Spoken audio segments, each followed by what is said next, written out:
اور ماسٹر صادق بھی اس بات سے بخوبی واقف تھے، مگر انہوں نے کبھی بھی کوئی گلہ نہیں کیا تھا۔ انہیں بھی پتا تھا کہ ان کا بیٹا نکما ہے اور صرف ان کی تنخواہ سے ہی گھر کا سارا خرچہ چلتا ہے۔ حالانکہ گاؤں کی زمینوں سے مہینے بھر کا آٹا دانا تو وہیں سے آ جاتا تھا، مگر باقی بھی بہت زیادہ خرچے ہوتے ہیں جو ایک تنخواہ سے پورے ہونا مشکل ہو جاتے ہیں۔ انہوں نے اپنی بہو سے کوئی بحث نہیں کی اور باقی کے 10,000 بھی نکال کر اس کے ہاتھ پر رکھ دیے اور خود کمرے میں چلے گئے۔ وہ کافی زیادہ تھک چکے تھے۔ اس گھر میں ان کی ضرورت صرف اسی تنخواہ کی بدولت تھی اور تھوڑی بہت عزت بھی۔ اگر یہ تنخواہ نہ ملی تو اس بوڑھی جان کو وہ اٹھا کر کب کا باہر پھینک چکے ہوتے۔ انہوں نے ایک ٹھنڈی آہ بھری اور بیڈ پر بیٹھ گئے۔ چھت کا پنکھا چلا لیا، مگر گرمی بے تحاشا تھی اور پنکھے کی ہوا میں بھی شدید گرمی محسوس ہو رہی تھی۔ رشیدہ بہو اور ماسٹر صادق کے بیٹے کے کمرے میں ایک ہی اے سی چلتا تھا، کیونکہ رشیدہ نے خوب وویلا مچا کر کمرے میں اے سی لگوایا تھا۔ اس سے جون جولائی کی گرمی برداشت نہیں ہوتی تھی، اس لیے ماسٹر صادق نے جو کمیٹی ڈال رکھی تھی، جب وہ نکلی اس نے اپنے بیٹے کے کمرے میں اے سی لگوا دیا اور خود پنکھے پر ہی گزارا کرنے لگے۔ ویسے بھی رشیدہ کا کہنا تھا کہ بوڑھے آدمی کے لیے اے سی کی ٹھنڈی ہوا اچھی نہیں ہوتی، کہیں ابا جی بیمار نہ پڑ جائیں، اس لیے ان کے کمرے کا پنکھا بھی ٹھیک ہے۔ اور ماسٹر صادق نے کوئی بحث وغیرہ نہیں کی، بلکہ وہ تو کبھی کسی سے بحث کرتے ہی نہیں تھے۔ ان جاہلوں سے بحث کر کے کیا فائدہ، کیونکہ ماسٹر صادق کا بیٹا سعادت بھی ان پڑھ تھا اور اس کی بہو بھی ان پڑھ اور پینڈو تھی، اس لیے ماسٹر صادق نے ان سے کبھی لڑائی جھگڑا مول نہیں لیا تھا، کیونکہ وہ تو جاہلوں کی طرح لڑنے لگتے تھے۔ ماسٹر صادق چارپائی پر لیٹ گئے، انہیں سخت نیند آ رہی تھی، کیونکہ سارا دن وہ خوار ہو کر آئے تھے۔ اس بار بھی ان کی آنکھوں کا معائنہ ہونے سے رہ جائے گا۔ وہ بچوں کو پڑھاتے ہوئے اکثر ہی بار بار اپنا چشمہ صاف کرتے تھے۔ ان کی بار بار نظر دھندلی پڑ جاتی تھی اور کتاب پر لفظ صحیح پڑھے نہیں جاتے تھے۔ انہوں نے اپنی جیب میں ہاتھ ڈال کر چند موڑے ٹیڑھے نوٹ نکالے جو کہ انہوں نے اپنی بہو سے چھپا کر رکھے ہوئے تھے، اپنی ضرورتوں کے لیے، کیونکہ بہو کے مطابق ان کی کوئی ضرورت ہی نہیں تھی۔ وہ 5,000 کا نوٹ تھا اور وہ سوچ رہے تھے کہ اس نوٹ سے وہ کون سی ضرورت پوری کریں گے۔ وہ دیر تک اس نوٹ کو دیکھتے رہے اور پھر جیب میں ڈال کر سو گئے۔ ماسٹر صادق جیسے ہی گھر کے اندر داخل ہوئے، ان کا بیٹا سعادت خوشی سے ان کے گلے سے لگ گیا۔ ایسا کبھی نہیں ہوتا تھا کہ ان کا بیٹا ان سے یوں پیار سے ملتا۔ انہوں نے محبت سے اپنے بیٹے کو خود سے جدا کیا اور کہا کہ کیا بات ہے سعادت، آج تو بڑا پیار آ رہا ہے ابا جی پر۔ کہنے لگا کہ ابا جی بات ہی ایسی ہے۔ ماسٹر صادق کہنے لگے کہ مجھے بھی تو بتاؤ کیا بات ہے۔ کہنے لگا ابا مٹھائی نہیں لائے۔ ماسٹر صادق نے کہا کہ کیا تم نے مجھ سے مٹھائی لانے کو بولا تھا جو میں نہیں لایا؟ اس پر سعادت نے اپنا ماتھا پیٹ لیا، کہنے لگا کہ میں بھی بالکل سٹیا گیا ہوں۔ پہلے آپ کو خوشخبری تو سنا دوں، مٹھائی تو بعد میں آپ کھلائیں گے، کیونکہ آپ دادا بننے والے ہیں۔ ماسٹر صادق اپنے بیٹے کی بات سن کر واقعی خوش ہو گئے تھے، کہنے لگے کہ بہت بہت مبارک ہو بیٹا، اللہ تعالیٰ تمہیں صحت مند اولاد عطا فرمائے۔ سعادت کہنے لگا کہ بس آپ کی دعائیں چاہیے ابا، اور صادق نے سعادت کے سر پر ہاتھ رکھ دیا اور کہا کہ میری دعائیں ہمیشہ تمہارے ساتھ ہیں۔ اب بہو کا بہت زیادہ خیال رکھنا ہوگا تمہیں، اس سے زیادہ کام وام نہ کرنے دینا۔ اس پر سعادت نے کہا کہ ارے یاد آیا، رشیدہ بھی کہہ رہی تھی کہ اب اس سے کام نہیں ہوں گے۔ وہ تو خوشخبری سننے کے بعد بیڈ سے اٹھنے کا نام نہیں لے رہی، کہہ رہی ہے کہ بچے کو کوئی نقصان نہ پہنچ جائے، اس لیے کہہ رہی ہے کہ مجھے گھر میں ایک کام والی رکھوا دیں۔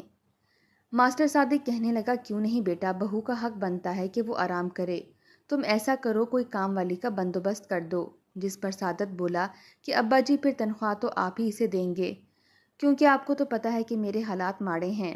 جس پر صادق کہنے لگا کہ بیٹا تم ایک جوان گھبرو مرد ہو، اگر پڑھے لکھے نہیں ہو تو کوئی مزدوری تو کر ہی سکتے ہو نا، کیونکہ میری تنخواہ سے گھر کا خرچہ ہی بڑی مشکل سے چل رہا ہے۔ میں تو پتہ ساری تنخواہ بہو کے ہاتھ پر رکھ دیتا ہوں، تمہیں اسی تنخواہ میں بندوبست کرنا پڑے گا، یا تم خود کوئی کام دھندا کر لو۔ ماسٹر صادق نے بڑے سبھاؤ سے اپنے بیٹے سے بات کی، مگر وہ کہنے لگا کہ ابا آپ نے تو خوشخبری سنتے ہی آنکھیں ماتھے پر رکھ لیں کہ مجھے اپنے پوتے کا خرچہ نہ اٹھانا پڑ جائے۔ جس پر ماسٹر صادق حیرت سے گنگ اپنے بیٹے کو دیکھ رہے تھے، وہ کس قدر احسان فراموش اولاد تھی۔ ماسٹر صادق کہنے لگے کہ میری تو جو تنخواہ ہوتی ہے میں ساری کی ساری تم لوگوں کو دے دیتا ہوں، میرے پاس کوئی خزانہ تو ہے نہیں کہ تم لوگوں پر لٹاتا چلا جاؤں۔ ماسٹر صادق بھی تھوڑا سا جلال میں آ گئے تھے کیونکہ انہیں اپنے بیٹے سعادت کی بات بہت چبھی تھی۔ وہ کس قدر نیچ سوچ کا مالک تھا۔ بے شک تعلیم اور تہذیب انسان کی سوچ کو اچھا بناتی ہے، مگر سعادت میں ان دونوں چیزوں کی ہی کمی تھی۔ بچپن میں سعادت کی ماں کے بیجا لاڈ پیار نے اسے اس حد تک بگاڑ دیا تھا کہ وہ اسکول جاتا ہی نہیں تھا۔ کئی دن تک محلے کے آوارہ بچوں کے ساتھ کھیلتا رہتا تھا۔ حالانکہ ماسٹر صادق اسے زبردستی اپنے ساتھ اسکول لے کر جاتے تو وہ وہاں سے بھاگ جاتا۔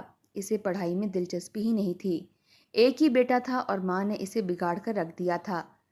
صادق صاحب بہت زیادہ پریشان رہتے تھے سعادت کے معاملے میں، کیونکہ بچے کی شروع کی تعلیم اور تربیت ماں کی ذمہ داری ہوتی ہے، اور ان کی بیوی خود ان پڑھ تھی۔ اسے کیا پتہ تھا کہ تعلیم اور تربیت انسان کے لیے کتنی ضروری ہوتی ہے، اور سعادت تعلیم سے ہمیشہ کے لیے محروم کر دیا گیا۔ ماسٹر صادق نے حالانکہ اپنی طرف سے پوری کوشش کی تھی، اگر وہ کبھی اپنے بیٹے پر ہاتھ اٹھا دیتے تو ان کی بیوی ان سے لڑ پڑتی۔ وہ تو سعادت کو اکیلا چھوڑ کر اس دنیا سے چلی گئی تھی، اور اب ماسٹر صادق پل پل اس چیز کا خمیازہ بھگت رہے تھے۔ جانے سے پہلے وہ اپنے بیٹے کا رشتہ اپنی بھتیجی رشیدہ سے طے کر گئی تھی، جو خود بھی ان پڑھ تھی، اور ماسٹر صادق ہمیشہ کتنا دب کر رہ گئے تھے، اور وہ سعادت کو اتنا گبرو جوان مگر نکما دیکھ کر بہت افسردہ ہوتے تھے۔ آخر کب تک وہ باپ کے آسرے پر پڑا رہے گا؟ ایسا نہیں تھا کہ ماسٹر صادق کو ان پر خرچہ کرنے پر کوئی آر محسوس ہوتی تھی، مگر وہ چاہتے تھے کہ ان کا بیٹا کسی کام جوگا ہو جائے، اور جب بھی وہ اپنے بیٹے کو کسی کام کے لیے اکساتے تو ان کا بیٹا الٹا ان کے گلے پڑ جاتا، اس لیے وہ خاموش رہتے تھے۔ بہرحال گھر میں خوشی کی خبر آئی تھی، اس لیے وہ مزید بحث نہیں کرنا چاہتے تھے، اور انہوں نے رشیدہ کو ایک کام والی بھی رکھ دی تھی تاکہ کم از کم اس معاملے میں ان پر کوئی الزام نہ آئے کہ سسر نے بہو کا خیال نہیں رکھا۔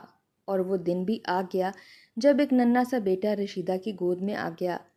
ماسٹر صادق اسے اپنی گود میں اٹھا کر پیار کرنے لگے۔ وہ بالکل ان کے بیٹے سعادت کی طرح تھا شکل و صورت میں۔ انہوں نے دل سے دعا کی کہ وہ سعادت جیسا نکما نہ بنے، اور انہوں نے ٹھان لی تھی کہ وہ اس بچے کو بہت پڑھائیں لکھائیں گے، چاہے انہیں سعادت اور اس کی بیوی کی کتنی ہی مخالفت کیوں نہ لینی پڑے، کیونکہ ایک پڑھا لکھا انسان اپنی نسلیں سنوار دیتا ہے، اور ایک ان پڑھ انسان اپنی ساری نسلیں بگاڑ کر رکھ دیتا ہے۔ تعلیم انسان کو وہ شعور اور آگہی دیتی ہے جو پڑھا لکھا بندہ کبھی بھی سوچ نہیں سکتا۔ سعادت نے اپنے پوتے کا نام دانش رکھا۔ وہ دیکھتے ہی دیکھتے ماسٹر صادق کی نظروں میں پروان چڑھنے لگا۔ ماسٹر صادق اب اسکول سے واپس آتے تو دانش زیادہ تر ان کے پاس رہتا تھا، کیونکہ وہ اپنے دادا سے بہت اٹیچ تھا، کیونکہ دادا اس کے لیے کھلونے اور چاکلیٹس لے کر آتے تھے۔ دانش 3 سال کا ہوا تو اس کی طبیعت میں عجیب سی جھنجھلاہٹ اور چڑچڑا پن سا آنے لگا، کیونکہ رشیدہ اسے ہر وقت کسی نہ کسی چیز پر ڈانٹتی رہتی تھی۔ اگر وہ ذرا سی بھی کوئی چیز گرا دیتا تو رشیدہ منہ بھر بھر کر اسے گالیاں دیتی تھی، اور وہ بچہ سہم جاتا تھا۔ شروع میں تو وہ اپنی ماں اور باپ کے دباؤ میں آ جاتا تھا اور سہم کر دادا جی کے پہلو میں جا کر چپکتا تھا، مگر اب اس نے مقابلے بازی کرنا شروع کر دی تھی۔ ضدی اور ڈھیٹ بنتا جا رہا تھا۔ اسے کسی مار کٹائی اور گالم گلوچ کا اثر ہی نہیں ہوتا تھا۔ سعادت اپنی آنکھوں سے یہ سارے مناظر دیکھ کر ٹھنڈی آہیں بھرتا تھا۔ وہ کئی دفعہ اپنی بہو اور بیٹے کو سمجھا چکا تھا کہ کم از کم بچے کے سامنے لڑائی جھگڑے سے باز رہا کرو، کیونکہ رشیدہ اور سعادت جب آپس میں جھگڑا کرتے تو ہر حد ہی کراس کر دیتے تھے۔ اس قدر گالم گلوچ نکالتے تھے کہ ماسٹر صادق کے کانوں سے دھواں نکلنے لگتا تھا۔ وہ جلدی سے اپنے پوتے کو لے کر اپنے کمرے میں چلے جاتے تھے تاکہ وہ ان گالم گلوچ کا اثر خود پر نہ لے سکے، مگر ایک ہی گھر میں ان سب کے درمیان رہ کر وہ بچہ کب تک اثر نہ لیتا۔ ایک نہ ایک دن تو اس نے اپنا رنگ دکھانا ہی تھا، اور جب اس نے بولنا سیکھا تو اس کی زبان پر پہلا لفظ ہی گالی تھا، اور سعادت اور رشیدہ تو ہنس ہنس کر لوٹ پھوٹ ہو رہے تھے، کیونکہ اس چھوٹے بچے کے منہ سے وہ لفظ بہت بھلا لگ رہا تھا، اور ماسٹر صادق تو سر پکڑ کر بیٹھ گئے تھے۔ وہ جو سمجھ رہے تھے کہ وہ اس بچے کو خوب پڑھائے لکھائیں گے، اچھی تربیت کریں گے، مگر وہ یہ بات بھول گئے تھے کہ پہلی تربیت تو ماں باپ ہی کرتے ہیں، اور جب ماں باپ ہی بچے کو گالم گلوچ سکھائیں گے اور اس بچے کی گالی نکالنے پر خوب ہنسیں گے اور اسے سراہیں گے تو پھر ایک دادا بیچارہ کیا کر سکتا ہے؟ ویسے بھی اتنے سارے جاہلوں کے ٹبر میں ایک پڑھا لکھا انسان بھی بکھلا جاتا ہے۔ ماسٹر صادق کے ساتھ بھی کچھ ایسا ہی ہوا تھا، مگر انہوں نے ہمت نہیں ہاری تھی۔ جب دانش 5 سال کا ہوا تو وہ اسے پہلی بار اسکول لے گئے۔ اسے بہت زیادہ سمجھا کر اسکول لے کر گئے کہ تمیز کے ساتھ بیٹھنا ہے، بالکل بھی گالی وغیرہ نہیں نکالنی، کیونکہ گالیاں نکالنا برے بچوں کا شیوا ہوتا ہے۔ اچھے بچے گالیاں نہیں دیتے، وہ پڑھ لکھ کر بڑے افسر بنتے ہیں۔ دانش نے دادا جی کی ہاں میں ہاں ملائی اور اس کے ساتھ اسکول چل دیا۔ دادا جی بھی خوش ہو گئے کہ بچہ سدھر گیا ہے، مگر جیسے ہی وہ اسکول گیا ایک بچے سے اس نے کوئی چیز چھین لی۔ بچہ وویلا مچانے لگا اور اسے ایک چانٹا مار دیا۔ بدلے میں دانش نے اسے منہ بھر بھر کر گالیاں دیں۔ وہ اس قدر بدتمیزی پر اتر گیا اور جاہلوں کی طرح اس بچے کو مارنے پیٹنے لگا اور گالیاں نکالنے لگا کہ سارے ماسٹر دیکھ کر حیران رہ گئے اور انہوں نے اپنے کانوں کو ہاتھ لگا لیا کہ ماسٹر صادق کا پوتا اس قدر بدتمیز ہے۔ ماسٹر صادق تو کسی سے نظریں ملانے کے قابل ہی نہیں رہے تھے۔ انہوں نے اپنے پوتے کا بازو آرام سے پکڑا اور اسے گھر لے آئے۔ ان کے سارے خواب چکنا چور ہو گئے تھے، ان کی آنکھوں میں آنسو روا تھے۔ انہیں اس بچے کے مستقبل کے بارے میں سوچ کر ہی افسوس ہونے لگا تھا۔ جب وہ گھر پہنچے تو دانش کی ناک سے خون نکل رہا تھا اور اس کا ماتھا بھی گرد آلود تھا، کیونکہ ان دونوں بچوں کی آپس میں خوب لڑائی ہوئی تھی۔ جیسے ہی بہو اور بیٹے نے اپنے بچے کی یہ حالت دیکھی، انہوں نے ماسٹر صادق کو منہ بھر بھر کر گالیاں دیں اور گھر سے نکال دیا۔ ماسٹر صادق انتہائی دل برداشتہ ہو چکے تھے۔ انہوں نے ہمیشہ کے لیے ان کو ان کے حال پر چھوڑنے کا فیصلہ کر لیا، کیونکہ وہ انتہائی احسان فراموش نکلے تھے۔ ان کو تو ان کی گئی بھلائی گلے پڑ گئی تھی۔ بہو اور بیٹا جب ماسٹر صادق کو خوب گالیاں نکال نکال کر تھک گئے اور سو گئے تو صبح اٹھ کر انہیں احساس ہوا کہ وہ یہ کیا کر بیٹھے ہیں، بھلا کیا ضرورت تھی سونے کی مرغی کو گھر سے باہر نکالنے کی۔ وہ دونوں میاں بیوی سر پکڑ کر بیٹھ گئے تھے کہ اب کہاں سے ماسٹر صادق کو تلاش کریں، کیونکہ وہ ابھی تک گھر نہیں لوٹے تھے۔ شاید وہ ان سے ہمیشہ ہمیشہ کے لیے روٹھ کر چلے گئے تھے۔ رشیدہ نے دانش کو پچکارا اور اپنی گود میں بٹھا لیا۔ کہا کہ دانش بچے، تیرا دادا تمہیں تو ضرور بتا کر گیا ہوگا کہ وہ کہاں ہے، تم بتا دو ہمیں تاکہ ہم دادا کو گھر لے آئیں۔ مگر وہ بچہ انتہائی بدتمیزی سے بولا کہ دادا گندا ہے، اس کا نام نہ لینا، اور ایسی ایسی گالیاں نکالنے لگا کہ رشیدہ اور سعادت ہکا بکا رہ گئے تھے۔ سعادت نے بچے کی اس قدر بدتمیزی پر رشیدہ کو مارنا پیٹنا شروع کر دیا۔ پہلے اس نے ہاتھوں سے اسے اچھی طرح سے جھاڑا اور پھر ادھر ادھر کچھ تلاش کرنے لگا۔ ساتھ ساتھ اس کو کوسنے لگا کہ یہ تربیت کی ہے تم نے اپنے بیٹے کی کہ وہ اتنی غلیظ گالیاں نکال رہا ہے۔ جب سعادت کو کوئی چیز نہ ملی تو اچانک دانش نے کپڑے دھونے والا تھاپا اٹھا کر سعادت کو دیا کہ لو ابا، اس سے مارو اماں کو۔ وہ تو اس تماشے سے جی بھر کر محظوظ ہو رہا تھا۔